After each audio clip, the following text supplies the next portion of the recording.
Hi guys, so another Mainstage Musical Theatre tutorial today, and we're looking at external instrument channel strips. Now these can be used if you've got a hardware keyboard that you want to use as a backup in case anything goes wrong with your software while you're performing, or you've got a specific sound on that keyboard that you want to use in a set as a patch. This is how to do it, this is what you would do. They function exactly the same as normal channel strips, same as your audio or your virtual instrument channel strips, and they're actually a combination of the two, because what it's doing is sending the data to the keyboard to receive the audio back into that channel strip. They're really easy to set up, and I'm going to show you how I set it up with my Node here for when I do things, and then we're going to look at something a little bit more complex to do with sending program changes to that hardware keyboard to make things even easier when you're performing. So let's get into it.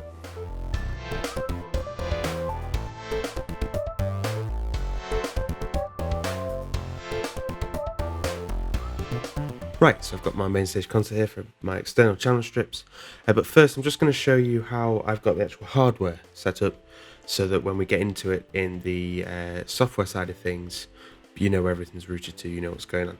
So if I switch over to my other camera here, I can actually show you what's going on. So in the master keyboard, I've obviously got my MIDI out plugged in, and that's just going straight into the Focusrite for the data that I'm going to be sending to the top keyboard. Now the top keyboard here, which is already set up, I've got the audio out there, that's going into the audio interface to then go into the external channel strip. I've got the MIDI in, which is going through the interface from the original keyboard into the top keyboard. So you've got the data, and obviously the power and all sorts of other things. Now the Focusrite is my audio interface, it's the 6i6. I'm using the microphone to record at the moment, and obviously the headphones and everything. But if we just go around to the back of it now, this is where all the connections are between the keyboards, the audio that we're going to be using. So I've got my audio inputs in there, that's the stereo input from the keyboard. And I've got the MIDI in and the MIDI out all connected up, which means that this box essentially is a pass-through from the MIDI from the first keyboard to that top keyboard. So here we are now, we're in our Mainstage concert, external instruments set up, ready to show you how this is all going to work. So the first thing we need to do is create a new patch, and in that patch we're going to create a channel strip, an external instrument channel strip. And if we set things up here, this is going to make things a lot easier later on. We don't have to go in and change the settings once we've made a stock external instrument channel strip. So MIDI input, that is going to be my bottom keyboard, keyboard 1. I don't actually have more than one keyboard set up at the moment anyway, so that is my only option, keyboard 1. MIDI output, that's where the data is going to go out of into our second keyboard, and at the moment it's going to be going out of that Scarlett 6i6. There are some virtual options there, but we want it out of there. MIDI channel 1. It's more than likely always going to be channel 1, unless you've got more than one keyboard and they're all on separate channels.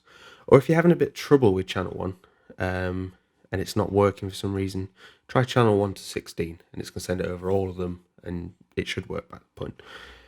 Format stereo. We obviously want it in stereo because we've got stereo input. We've got inputs 3 and 4, and they're the inputs on my Focusrite on the hardware audio interface.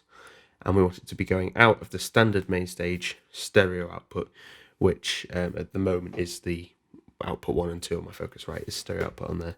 It could be whatever you've got it set to normally, but it's just the standard output. We want it to work with all the other patches in the same sort of way. So there we go. Let's click create.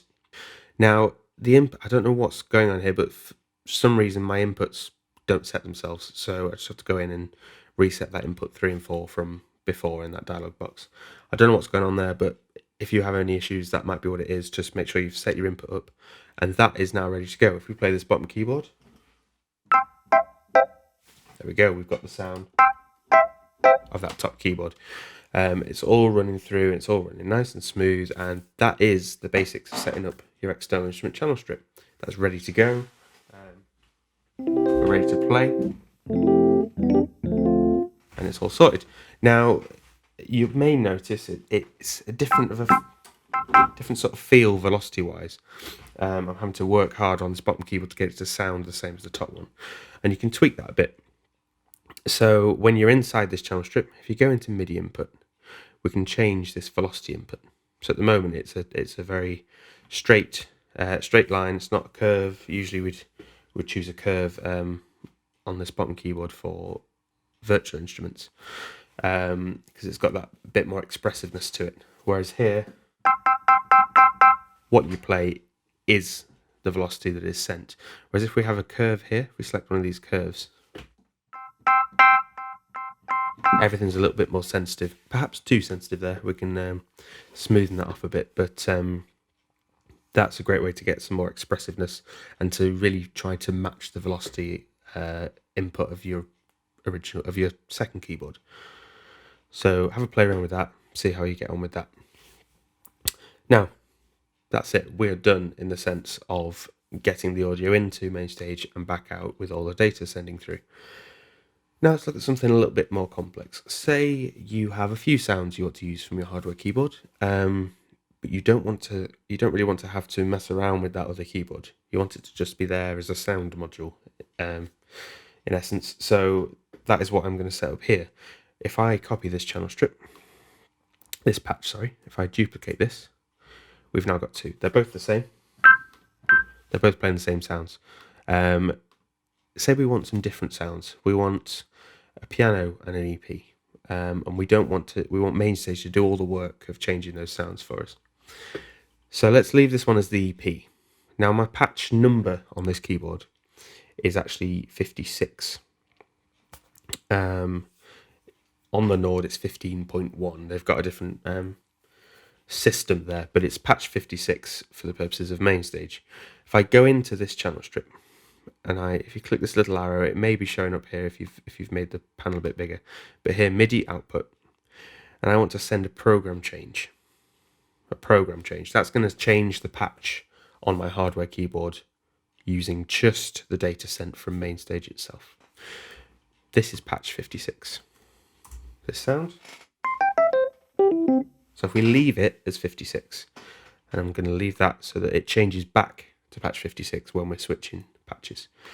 This one, let's set this on the same idea. We're going over here.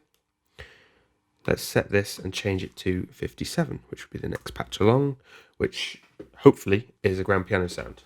There we go. So that's, as you can see, I didn't do anything to the keyboard there. That's changed that from electric piano to a piano. If we switch between the two patches, you've got the two different sounds there. And obviously still works on the bottom keyboard. The only issue with this is you don't get the sound as we get with all the other Mainstage patches carrying on when you've changed your patch. If I was to sustain a chord and I switch the patch there, it cuts off the original sound. As far as I know, there isn't anything to change that.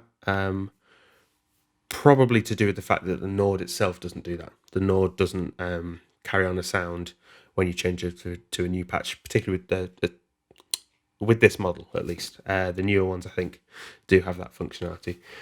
If your keyboard does it, then your keyboard will be fine. But if not, then that's unfortunately something you can't get around. But it is really handy. If you mix this in with virtual instruments, it will work exactly the same. You don't have to touch this keyboard, and you get all the great sounds that it comes with. So that is external instrument channel strips. I hope that was helpful. Any questions, let me know. But thanks for watching.